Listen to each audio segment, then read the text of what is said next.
Pak Gunawan beri ancaman dan peringatan kepada Romi. Jika Romi nekat ingin menikahi Dania, maka Pak Gunawan akan memastikan bahwa Romi akan semakin menderita dan akan semakin susah hidupnya.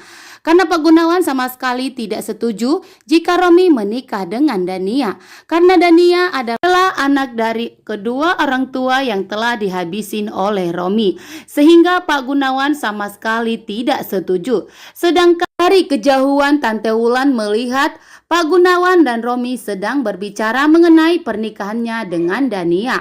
Tentunya di sini Tante Wulan sangat syok. Kenapa Pak Gunawan bisa mengatakan seperti itu kepada Om Romi jika Dania dan Romi tidak bisa menikah? Apalagi Romi akan dibuat menderita hidupnya oleh Pak Gunawan jika Romi tetap kekeh menikahi Dania. Tentunya di sini Tante Wulan akan segera memberitahukan kepada keluarga Julian dan Mama Gina untuk mencari bantuan kalau Romi ternyata telah berselingkuh dengan Dania. Tante Wulan langsung memberitahukan kepada Mama Gina, Julian dan Safira bahwa Romi sedang bicara dengan Pak Gunawan dan membahas pernikahan Dania dengan Om Romi. Tentunya di sini Safira malah membenarkan bahwa Om Romi memang benar mencintai Dania.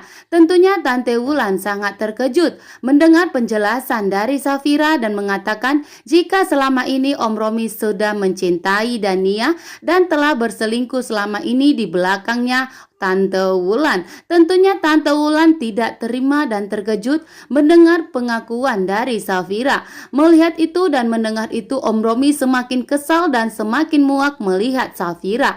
Maka Om Romi juga akan memastikan bahwa Safira akan lebih menderita lagi karena Safira telah membongkar perselingkuhannya dengan Dania.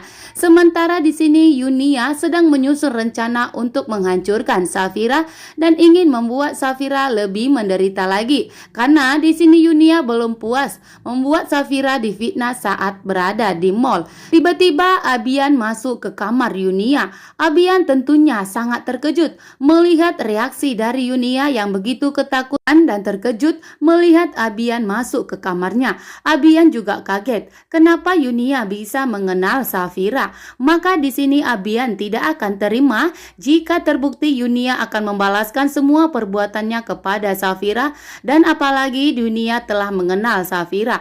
Maka Abian akan selalu mengorek dan mencari tahu sebenarnya Yunia selalu berbuat kelakuan jahat kepada siapa. Karena Abian ternyata menganggap keluarga Julian, Safira, Mama Gina dan Sisi adalah orang yang sangat baik dan selalu menolong. Maka Abian tidak akan mau ternyata membalaskan semua perbuatan Yunia kepada Safira.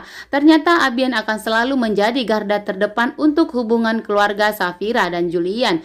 Sedangkan di sini Mama Lestari sangat kecewa dan menangis. Mama Lestari mengatakan kepada Rafael bahwa Rafael saat ini harus berubah karena Mona saat ini sedang hamil dan mengandung anak Rafael. Maka Rafael harus fokus kepada Mona dan jangan memikirkan Safira lagi. Tapi Rafael memastikan kepada Mama Lestari bahwa Rafael akan selalu mencintai Safira sampai kapanpun. Rafael tidak peduli terhadap Mona walaupun Mona saat ini sedang mengandung anak dari Rafael. Mona sama sekali tidak ada artinya di mata Rafael dan Rafael tidak akan pernah peduli mengenai kandungan Mona karena Rafael tidak akan pernah mencintai Mona sekalipun walaupun Mona saat ini sedang positif hamil dan mengandung anaknya. Mendengar itu Mona sangat sakit hati. Mona sangat kecewa melihat sikap Rafael walaupun sampai saat ini Mona sudah berusaha menahan semua egoisan dari Rafael. Mona akhirnya tidak tahan lagi. Mona akan memberi pelajaran kepada Rafael dan akan membuat Rafael berlutut cinta kepada Mona dan akan membuat Rafael menjadi miskin.